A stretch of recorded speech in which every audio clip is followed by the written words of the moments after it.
Hi, and welcome back to my shop. Well, I definitely had my challenges in the last episode in getting the drawer box completed, but now that I'm past that, I'm looking forward to getting the rest of this project back on track. So in this episode, what I need to focus on is building the internal construction that will receive the drawer. If you recall, these drawers are going in the side of the carcass rather than the front, so I have to do something a little extra special to get this drawer to slide nice and smoothly.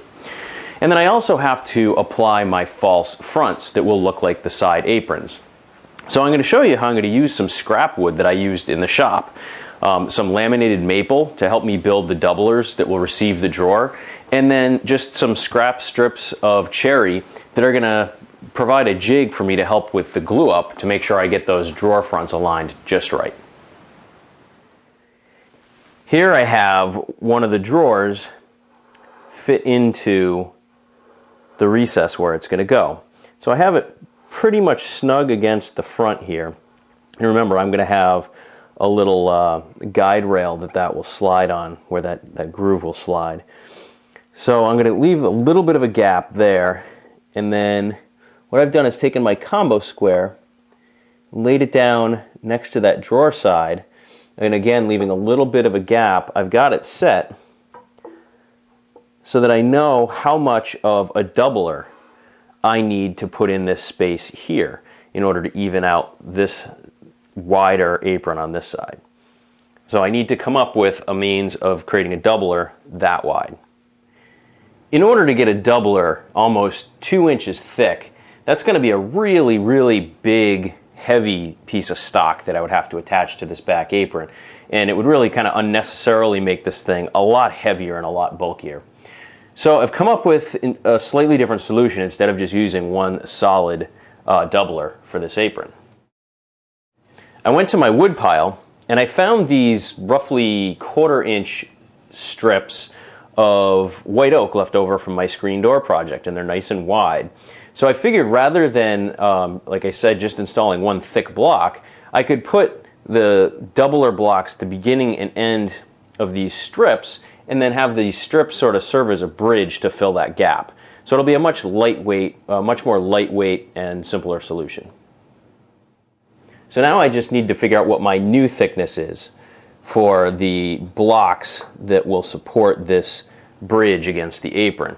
So I'll put that strip of white oak down and then use my combo square again, also leaving enough of a gap that my drawer will slide easily. And there I have my new thickness. And that's a little bit more reasonable, and I only have to cut a couple of small blocks rather than one huge piece of stock to glue against the apron. What I've got here is a block of maple that I made just by laminating 2 thinner strips of maple. And I can see that this is just thicker than the thickness I need for those stop blocks.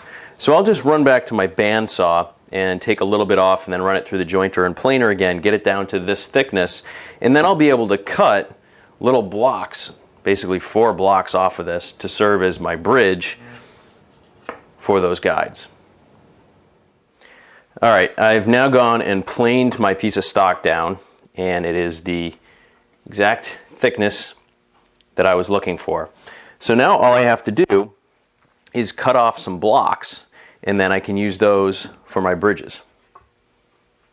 I've got my glue blocks cut, or my bridge blocks cut and ready to glue.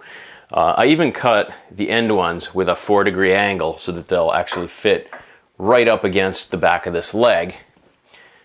All I have to do is put a little glue on the back and then clamp it up like I have on this back one.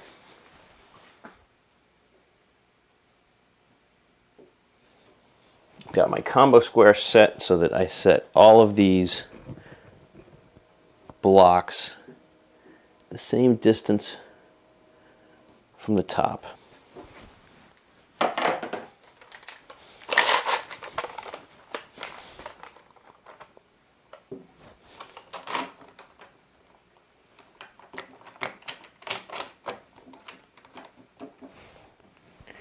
Once the glue has set for a little while, I can pop the clamps off briefly.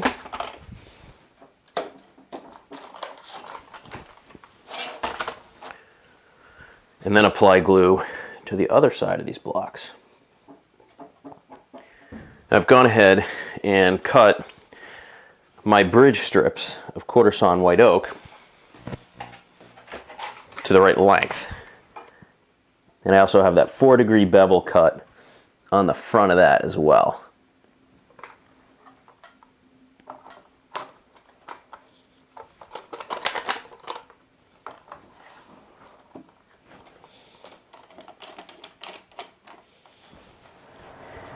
Now, the drawers may be done, but I still have to cut the false fronts that are going to look like the side aprons to final size. And I really want to have these a pretty nice, snug custom fit, because they really should look like they're integral aprons rather than drawer fronts.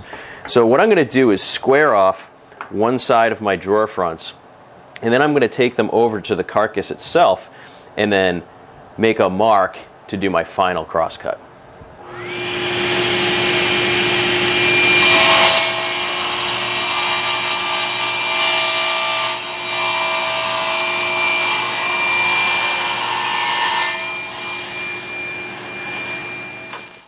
We're looking at the right side of the carcass now, and I've grabbed the drawer that I've marked as the right drawer. I'm going to flip it around so that the right side is out, and I'm just going to snug the square. This is the square edge that I just cut off. Square that up against the inside of the leg in the back. Put it up nice and flush against the front leg, and then just make a mark, registering my marking knife against the inside of that leg. That way I know that I have the exact right length for this drawer front.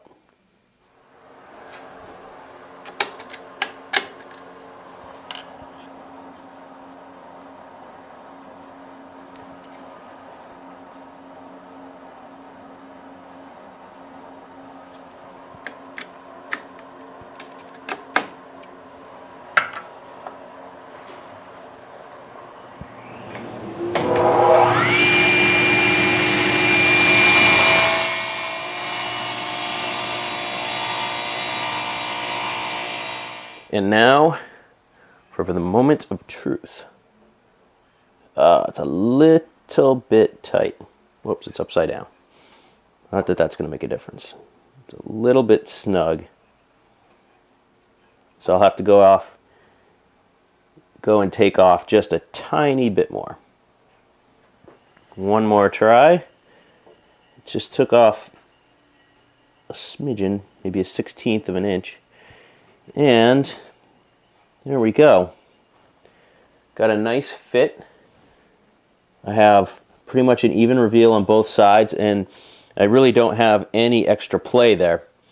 So it gives me enough room that I'll be able to pull the drawer in and out.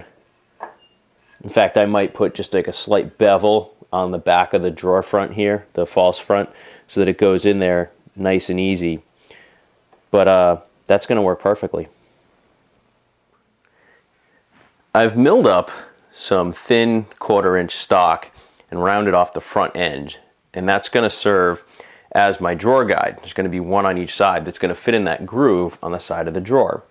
Now I put the drawer in and put marks where I thought the drawer guide needs to go, but I don't want to glue this in place and then find out that it's either too low or too high and binds. So what I've done is I've put some double stick tape on the front and the back, and I'm just going to tape this in where my marks are, because I want to be able to sort of do a test drive of this first.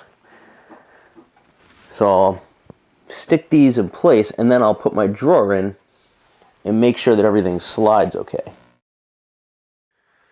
That tape will give me enough holding power to at least slide my drawer in and make sure everything works.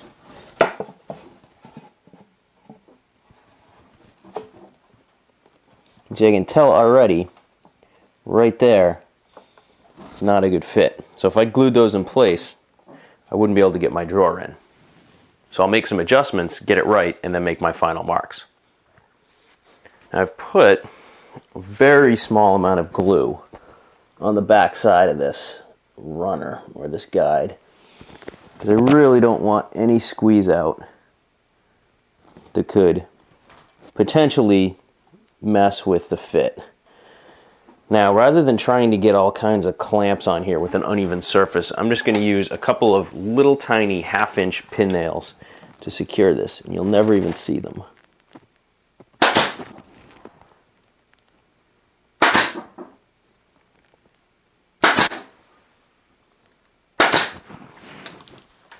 We'll do the same for the other side and take it for one last test drive. One final check here. And the drawer slides in nicely.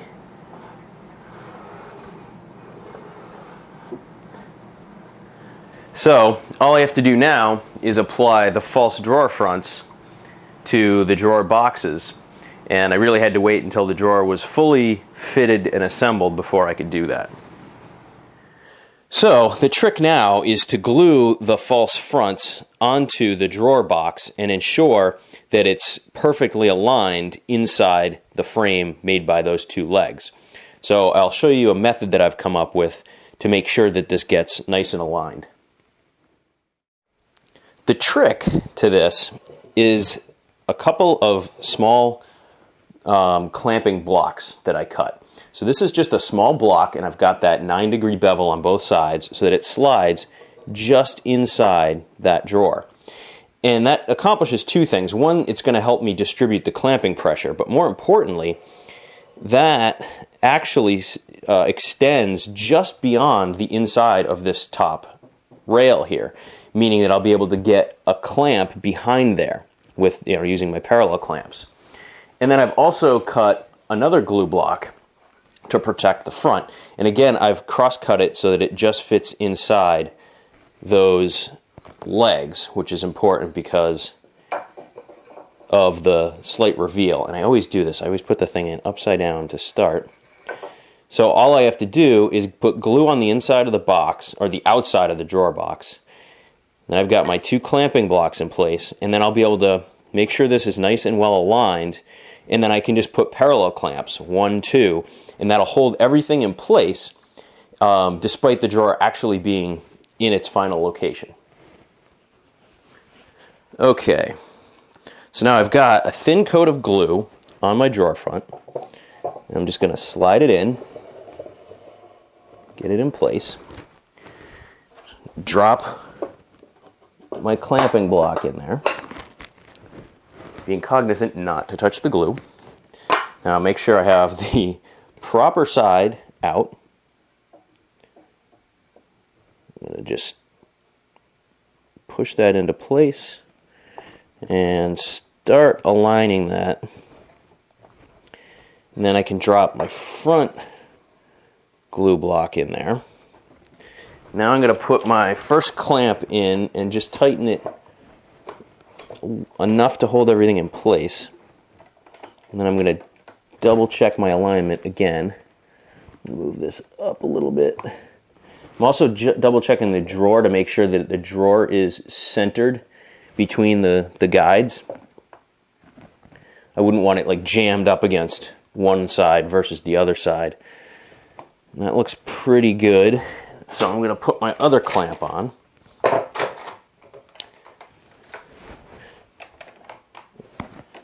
Check one more time. I'll push this down just a skosh. A skosh is exactly 1/16 of an inch, in case you're wondering. And then I can apply full pressure. So now I know that that drawer is going to stay perfectly aligned as the glue dries, and I won't run into any more problems. I've got the drawers all completed now. They fit nicely, and I've got the entire carcass now sanded down to 1000 grit. So I'm pretty much done with the construction part of the project, and now I can begin on the final finish as well as the final prep and finish for the top. So that's what I'll start working on in the next episode.